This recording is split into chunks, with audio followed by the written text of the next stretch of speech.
America के president Donald Trump अपना नया बिग ब्यूटीफुल बिल लेकर आए हैं, उसकी वजह से माना जा रहा है कि इंडियन फार्मा सेक्टर को बड़ा झटका लगने वाला है। अगर ये बिल इंप्लीमेंट हो गया तो इंडियन फार्मा सेक्टर को 200% के करीब टैरिफ्स देखने पड़ सकते हैं।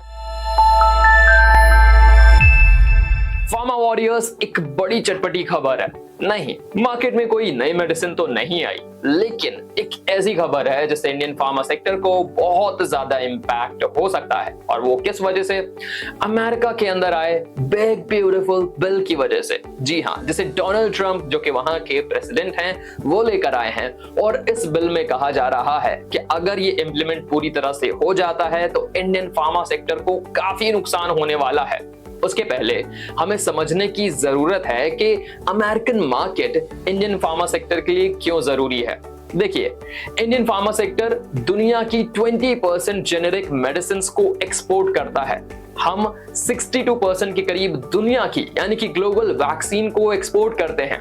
गेस करो, इनमें से सबसे बड़ा मार्केट कौन सा है?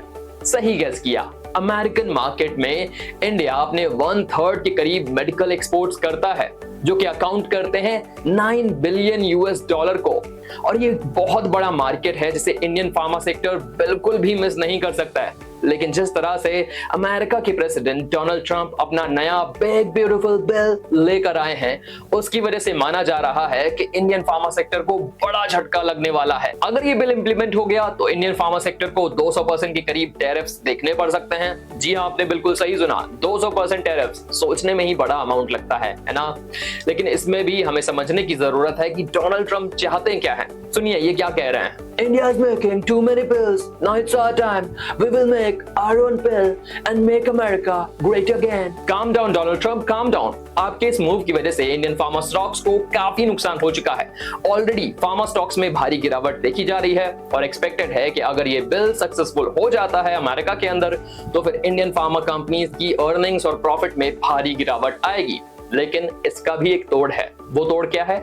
डाइवर्सिफिकेशन। इंडियन फार्मा सेक्टर अगर अच्छे से डाइवर्सिफाई करे तो हमें इसका नुकसान कम होगा। फिलहाल इंडियन फार्मा कंपनीज अपने एक्सपोर्ट का 36.6% के करीब अमेरिकन मार्केट में भेजते हैं। लेकिन अगर इस अमाउंट को भी डाइवर्सिफाई कर दिया जाए यूरोप में, लैटिन अमेरिका में, साउथ अफ्रीका में, साउथ ईस्ट एशिया में, तो फिर इंडियन फार्मा कंपनीज अपने आप को और अपने प्रॉफिट्स को काफी बचा सकती हैं। कमाल की बात पता है क्या है? इंडियन कंपनीज के पास 6300 से भी ज्यादा यूएस एफडीए अप्रूवल्स हैं, जिससे पता चलता है कि इंडियन फार्मा कंपनीज के जो स्टैंडर्ड्स हैं और क्वालिटी है वो टॉप नॉच है। इसीलिए कहा जा रहा है कि अगर इंडियन कंपनीज समझदारी से अपने कदम चलती हैं तो उनके नुकसान कम हो सकते हैं। इंडिया के पास ऑलरेडी 3000 से भी ज्यादा रजिस्टर्ड फार्मा कंपनीज हैं, 10,500 से ज्यादा फैक्ट्रीज हैं। इंडिया की फार्मा इंडस्ट्री इंडिया की जीडीपी में 1.72% कंट्रीब्यूट करती है और एक्सपेक्टेड है कि साल 2030 आते आते इसका कंट्रीब्यूशन $130 बिलियन का होने वाला है। यानी कि रोक सको तो रोक लो, इंडियन फार्मा सेक्टर तो ग्रो करेगा ही। लेकिन दोस्तों, इसमें बहुत ज्यादा समझदारी भी दिखानी होगी और देखना होगा कि अगले बड़े मार्केट्स के क्या असर रहते हैं इंडियन फार्मा इंडस्ट्री के ऊपर। आपकी क्या राय है? आपको क्या लगता है कि अमेरिका का ये रुख इंडिया की फार्मा कंपनीज को कितना नुकसान पहुंचा सकता है, या फिर इंडियन कंपनीज आराम से डाइवर्सिफाई कर लेंगी और उन्हें कोई नुकसान नहीं होगा? अपनी राय कमेंट में जरूर बताएं।